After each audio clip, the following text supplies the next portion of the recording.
শুনলাম এখানে একজন নতুন অফিসার এসেছে, তার নাম নাকি দিগ্বিজয় নাকি, সে খুব লাফালাফি করছে। ভারতীয় জনতা পার্টির সরকার তৈরি হচ্ছে, কান খুলে শুনে রাখুন, নাম দিগ্বিজয়, সেরকম গোটা দিকে দিকে ঘোরাবো। পরিষ্কার বলে দিচ্ছি, যতখানি আপনার দায়িত্ব ততখানি পালন করুন। পিসিমাকে মা মনে করে যদি দায়িত্ব পালন করতে যান, আমরাও কিন্তু চাই মেলে পিছিয়ে দেবো, তখন কিন্তু মাথায় রাখবেন। আমরা প্রথমে থানা মোড়ে প্রোগ্রাম করতে চেয়েছিলাম, আমাদের স্টেজ করতে দেওয়া হয়নি। আমরা তারপরে অন্যান্য জায়গায় স্টেজ করতে গেছি, আমাদের বারবার বাধা দেওয়া হয়েছে। এত কিসের তাবেদারি?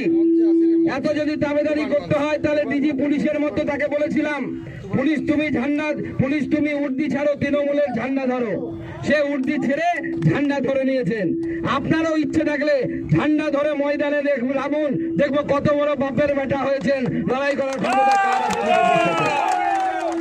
মুখ্যমন্ত্রী ভয়ে এখন ধর্ণা দিচ্ছে। মুখ্যমন্ত্রী গোটা বাংলার মানুষকে বিভ্রান্ত করেছেন। প্রথমে নাম কাটার ব্যবস্থা করেছেন নিজের অফিসারদেরকে দিয়ে, হিন্দুদের নাম বেশি বেশি করে কাটো, বেশি বেশি করে সন্দেহজনক তালিকায় হিন্দুদের নাম ঢুকিয়ে দাও। এই কাজ মমতা বন্দ্যোপাধ্যায়ের কথায় মমতা বন্দ্যোপাধ্যায়ের বিডিওরা এসডিওরা করেছে। আজকে প্রচুর নাম, সেই নাম চলে গেছে অ্যাডজুডিকেশন লিস্টে, অর্থাৎ সন্দেহভাজন নামে। দায়ী কে? এর জন্য যদি কেউ দায়ী থাকে তার নাম হচ্ছে মমতা বন্দ্যোপাধ্যায়। আর এখন আবার নাটক করছে, ড্রামা করছে। আমরা ছোটবেলায় নাটক দেখতাম, এখন তো সময় হয় না।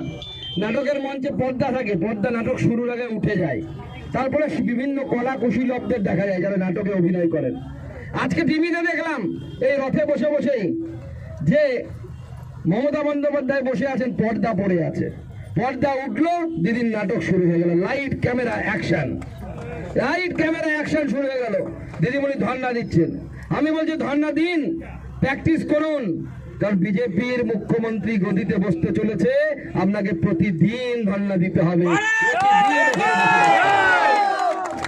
আরে ফিরাদ হাকিম সাহেব এইটা শুনে আবার ওনার আবার গোসা হয়েছে। আনন্দ, এবিপি আনন্দতে আমি আস্তে আস্তে দেখছিলাম। আমি বলেছি যে দিদি বিরোধী দলনেত্রী হবে, তাই ধর্নায় বসবে।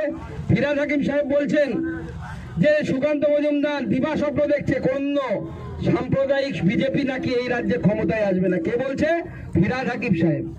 আরে ফিরাদ হাকিম সাহেব, দুদিনকার বৈরাগী ভাতকে বলো অন্য। তুমি বেটা বলছো যারা হিন্দু ধর্মে জন্মগ্রহণ করেছে তারা পাপী, তাদেরকে ইসলামের দাওয়াত দিতে হবে, আর তুমি সুকান্ত মজুমদার বিজেপিকে সাম্প্রদায়িক বলো। সব থেকে বড় সাম্প্রদায়িক যদি কেউ থাকে তাহলে হচ্ছে তৃণমূল কংগ্রেস, মোল্লা তোষণকারী সাম্প্রদায়িক দল। সেই সাম্প্রদায়িক দলকে আমরা হারাবো। আর মনে রাখবেন এই ফিরাদ হাকিম সাহেবের দেখুন কতটা নির্লজ্জ বেহায়া। এর বউ মেয়ে সব গেছিল হচ্ছে দুবাইয়ে। দুবাইয়ে গিয়ে যুদ্ধের জন্য আটকা পড়ে গেছিল, বাড়ি ফিরতে পারছিল না। তখন উপায়, তখন কিন্তু আর দাওয়াতের নাম মনে পড়েনি, তখন মোদিজি উপায়। মোদিজির দৌলতে বউকে ফিরে পেয়েছে, মেয়েকে ফিরে পেয়েছে, পরিবারকে ফিরে পেয়েছে। একবার মোদিজিকে ধন্যবাদও বলেনি, এতটাই নিমুখারাম এটা। এটাই হচ্ছে মোদিজির মডেল। ফিরাদ হাকিমের বউ, স্ত্রী মেয়ে আটকে থাকলেও তাকে ফেরার ব্যবস্থা যদি কেউ করাতে পারে, সেটা ভারতবর্ষের প্রধানমন্ত্রী নরেন্দ্র মোদী করাতে পারে। এটাই নরেন্দ্র মোদীর বিজয়ের মডেল, নরেন্দ্র মোদীর উন্নয়নের মডেল। তাই আমি বক্তব্যকে দীর্ঘায়িত করব না। আগামী নির্বাচনে 26-এ তৃণমূলের বিসর্জন আমরা করব। কি করবেন তো? করবেন তো? প্রধানমন্ত্রী কি বলেছেন? পাল্টানো দরকার, বিজেপি সরকার পাল্টানো দরকার, বিজেপি সরকার পাল্টানো দরকার, বিজেপি সরকার পাল্টানো দরকার। বাঁচতে চাই বিজেপি নাই, বাঁচতে চাই বিজেপি নাই, বাঁচতে চাই বিজেপি নাই। আর তারপরে একটা লাইন আমি যোগ করেছি, TMC bye bye, TMC bye bye, TMC bye bye, TMC bye bye, TMC bye bye. বক্তব্য শেষ, তাও শেষ লাইনটা পুলিশের জন্য। বাচালি এখন হবে না, বাচালি পরের পর মিটিং এ হবে। বক্তব্য শুধু শেষ লাইনে পুলিশকে বলছি, আপনারা আমাদের মঞ্চ ভাঙবেন, আপনারা আমাদের মিটিং করতে দেবেন না। এই বিজেপি এলে আপনার মাইনেটা বাড়াবে, এই বিজেপি বাড়াবে, এই বিজেপি সরকার বাড়াবে, নরেন্দ্র মোদী সরকার বাড়াবে।